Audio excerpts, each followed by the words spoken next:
Y vino una época donde hubo una desmovilización de las juventudes. Tremenda, Tere, tremenda. No quedaba nadie.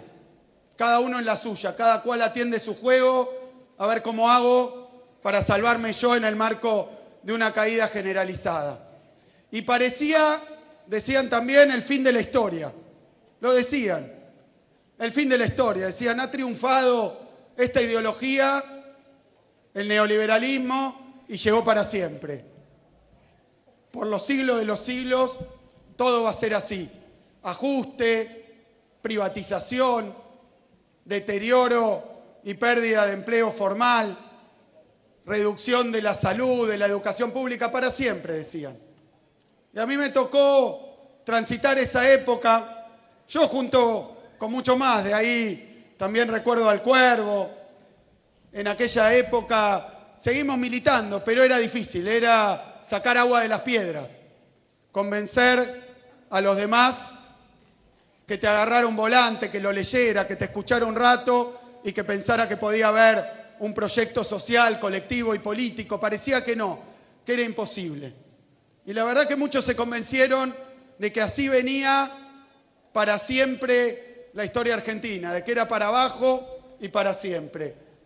Y quiero mencionar esto porque hubo un cambio que fue el día y la noche en la Argentina y que tuvo que ver muchísimo con la actitud de los jóvenes y con la concepción y la forma de ver las cosas de los jóvenes.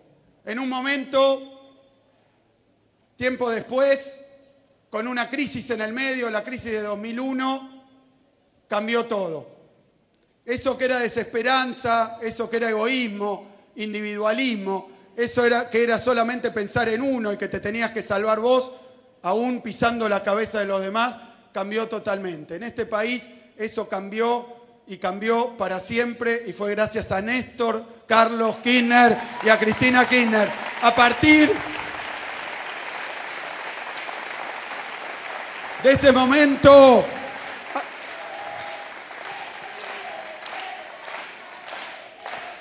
y hace falta recordar ese camino porque nos quieren a todos divididos. Es más, a punto tal que estemos solos y que nos sintamos solos. Nos quieren a todos pensando que lo que hoy pasa y las injusticias que hay están escritas en piedra y que no se pueden cambiar, porque así dictan las leyes económicas o las leyes universales, o si no, porque hay intereses demasiado poderosos que se benefician con las cosas tal cual son. Eso creo que es importante tenerlo en cuenta hoy porque venimos de pasar una pandemia, estamos saliendo de esa pandemia y creo que hay que recordar más que nunca que la única manera y la única forma de que las cosas se transformen en serio, de que las cosas sean mejor para todos, de que nadie se quede atrás, es militando, pensando políticamente, pensando en los demás, trabajando para el otro, organizándonos, discutiendo, debatiendo, acompañando al que menos tiene y al que se queda atrás. Y me parece que es una espléndida oportunidad para pensar en eso. Han atacado tanto a los jóvenes porque pensaron que con la pandemia, con esta época de privaciones, con esta época de dificultades, los jóvenes y las jóvenes se iban a decepcionar, iban a pinchar sus sueños, iban a olvidar las cosas que tenían y los proyectos que tenían en mente, que se iban a dividir, que se iban a dispersar, que se iban a desorganizar. Yo creo que esta pandemia nos da una espléndida oportunidad para demostrarles a aquellos que piensan que todo tiene que seguir como está, que todo tiene que seguir a favor de los que más tienen, para demostrarles que no, que es al revés, que esta pandemia nos dio más fuerzas para organizarnos, para militar, para transformar, para construir. Que de esta pandemia salimos más unidos y más fuertes y que aquellas voces que traen desánimo permanente y que uno piensa y observa y se da cuenta de que no son ni posiciones científicas, ni teóricas, son intereses. Son intereses. Porque la política se trata, obviamente, de discutir, de reflexionar, de formarse, de organizarse, pero es cierto que algunos dicen que todo debe lograrse con diálogo y con consenso. Yo estoy de acuerdo con ambas cosas, con el diálogo y con el consenso. Pero decía Daniel que hace poquito estábamos renegociando la deuda de la provincia de Buenos Aires, una deuda que nos dejaron impagable, como era la deuda que dejó Macri para el gobierno nacional. Y hay veces que uno puede charlar, dialogar, buscar un punto común, pero hay cuestiones que a veces dividen. Y para eso en parte está la democracia también. Por eso votamos. Si hubiera permanente consenso, ¿para qué votaríamos si todos pensaríamos lo mismo? A veces votamos y decidimos. Y la gente tiene derecho y tiene obligación de prepararse, decir lo que siente y votar en lo que cree.